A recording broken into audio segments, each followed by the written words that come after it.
Matthew here from MiniWarGaming.com, bringing you another Beat Matt Batrep. We work so you can play. MiniWarGaming's Beat Matt Batrep. This time, we've got a 2 versus 1. This is Cameron and Dylan. Yes. All right, I got it. And they've come all the way down from DC to play us this weekend. You'll see lots of other battle reports with them and their dad Craig against Dave and Dan and even Joe as well. So you've probably already seen those. I'm not sure if this one will come up after those.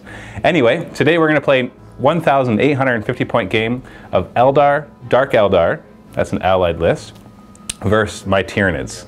So which one do you use Eldar, which one's the Dark Eldar? I'll be Eldar and he'll be Dark Eldar. So Eldar with a Dark Eldar allies against Tyranids. And we're going to be playing Purge the Alien. And we haven't rolled off for what the deployment is yet, so we'll show that in a second. So let's take a look at the armies as well as the scenario. Start by taking a look at my Tyranids. This is 1,850 points. The theme of this army is medium-sized bases. Now that's not just all there is, but decided to bring a lot of them. We've got a Tyranid Prime leading the charge with a Death Spitter and Scything Talons. We've got 2 groups of warriors with Death Spitters and Scything Talons, and one of them upgraded with a Venom Cannon. We got 2 groups of Shrikes. Now these are substituting for Shrikes, so they don't have wings on them. There's 2 groups of 5, all with Rending Claws and Scything Talons. 1 big group of Gene Stealers. There's 1 more there than there should be. There's 15 Gene Stealers plus a Brood Lord. And he's going to be taking the Biomancy psychic powers rather than the ones that he has. We've got a Doom of Malantai and a Mycetic Spore. Haven't seen him for a little while, so decided to bring him back. Really need to base him. And we've got a group of Biovores, which you never see, and a group of Hive Guard, which you have seen for the past couple of games. And just for fun, a Death Leaper. Now, one thing that I didn't realize was going to be so effective that a Death Leaper does is shut down one of your enemy HQ's psychic abilities. Well, Cameron and Dylan, they brought Eldar and Dark Eldar, and leading the entire army is Eldrad. So the Death Leaper targeted him, which we'll talk about in just a second. We've also got an Archon, and then on the Dark Eldar side, sorry, that's the Archon. The other one is, I can't remember what it's called. And then we've got a group of witches. Sorry, those aren't witches. Those are something else. I'll have to look that up in a second. We got Guardians and Avengers, and that's on the Eldar side, and the Eldar have 2 fire prisons as well. And then he's got the 2 HQ choices for them. And then on the Dark Eldar allies, he's brought the witches, which came with the Archon as well. And also with the Dark Eldar, of course all the witches have the Witch Blades. And we have... Oh, we didn't look at them. The Dark Eldar Reavers, the jet bikes in the back, and they're pretty nasty. They get a turbo boost over things and do damage, which you'll see. In the scenario, we rolled off for deployment, and it's going to be the diagonal deployment. And we're going to do victory points just because the army composition's best suited for victory points. I think I have 1 extra victory point that he can kill than him, but it's pretty even otherwise. So we rolled off, and I get to, we chose our sides, and then we rolled off again to see who got to go first. And I got to go first, and so I am deploying. He does get to steal initiative on a 4+, so that's going to be difficult. So I'm trying to get my guys nice and close up, putting my Gene Stealers and Broodlord out front. I rolled for his Biomancy powers, and he got Warp Speed and Endurance. So Warp Speed, he can target himself and give himself plus D3 initiative in attacks. It also gives him Relentless, I believe. Or no, it gives him Fleet, but he already has Fleet. And Endurance, of course, is one that we're familiar with now. You can target a friendly unit's of Blessing within 24 inches, and they get Feel No Pain, It Will Not Die, and Relentless, which in this case does not matter because all my weapons are assault weapons. But Endurance is nice. I was hoping for Iron Arm, giving him +1 or plus D3 Strength and Toughness, and Eternal Warrior would be pretty awesome. But I'm pretty happy with those 2. That'll work. Been really liking the Biomancy psychic powers. So anyways, a Death Leaper, one of his special rules, one of his many special rules, is he gets to choose an enemy HQ, and it's kind of his prey. And that enemy HQ is so worried about this guy that his leadership gets lowered by D3. And we rolled, and I rolled a 6, so Eldrad has -3 leadership. So his leadership is only 7. Now, Eldrad has a nice special rule that he gets to roll 3 dice and take the best 2 for his psychic powers. And when he's in the Shadow of the Warp, that just gets negated. He just rolls 2 as normal. And so it's still, he'll be okay because he gets to roll 3, but whenever he's in the Shadow of the Warp with only leadership 7, that's definitely going to make a difference. And in his Mind War psychic power, which uses his leadership, of course, will not be nearly as effective. So he's all set up on the one side with his fire prisms in the back and all his other guys out front. He's got some 2+ saves in the front of those groups, so it's very hard to chew through them shooting-wise because he can just put all the 2+ saves on the other guys.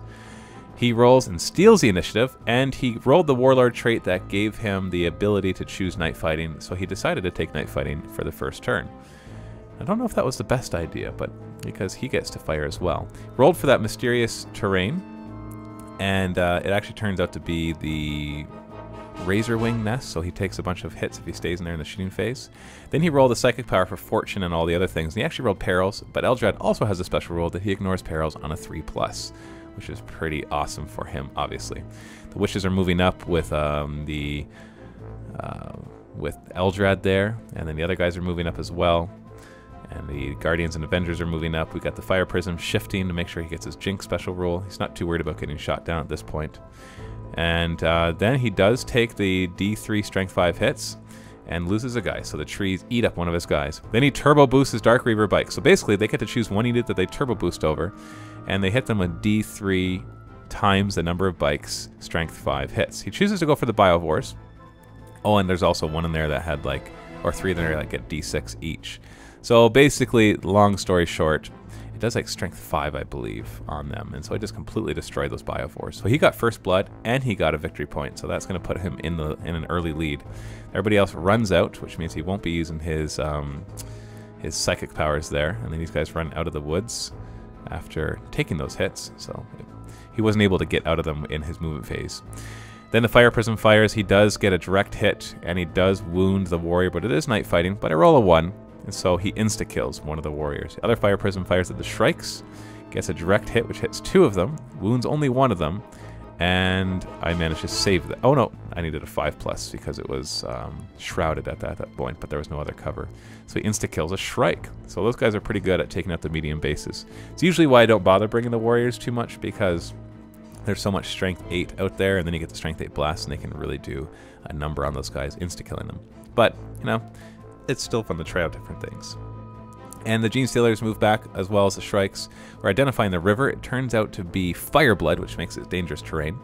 And so I just had to roll my dangerous terrain rolls whenever guys move through it, or move into it, or whatever they happen to do. Everybody else is advancing, getting ready to unload as much firepower into the front group as possible.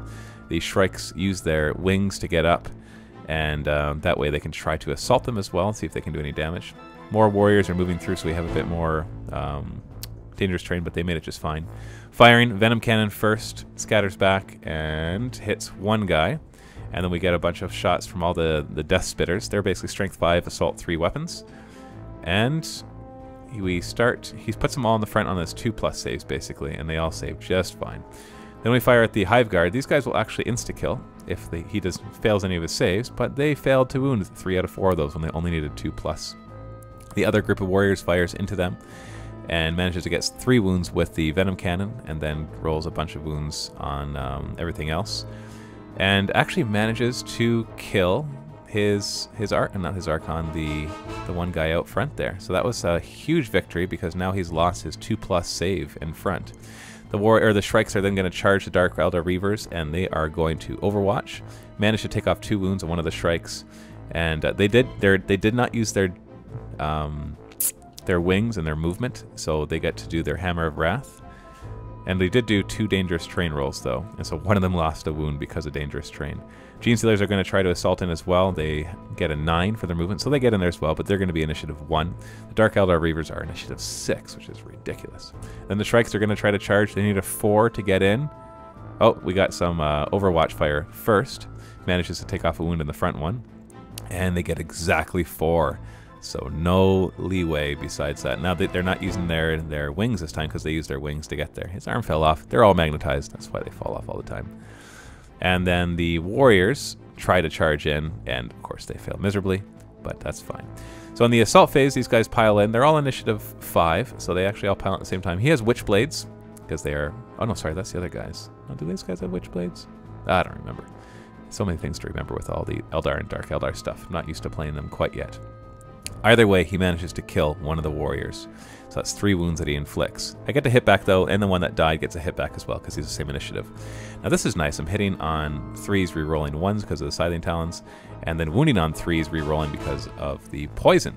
Or sorry, did I give them poison? Yeah, because they had poison, and completely wipe out that group. But they do manage to make their leadership tests, so they are sticking around. I think I'm glad that they made their leadership test, because then my guys cannot get shot at. And hopefully be able to kill them next turn. So impact hits, Hammer of Wrath hits.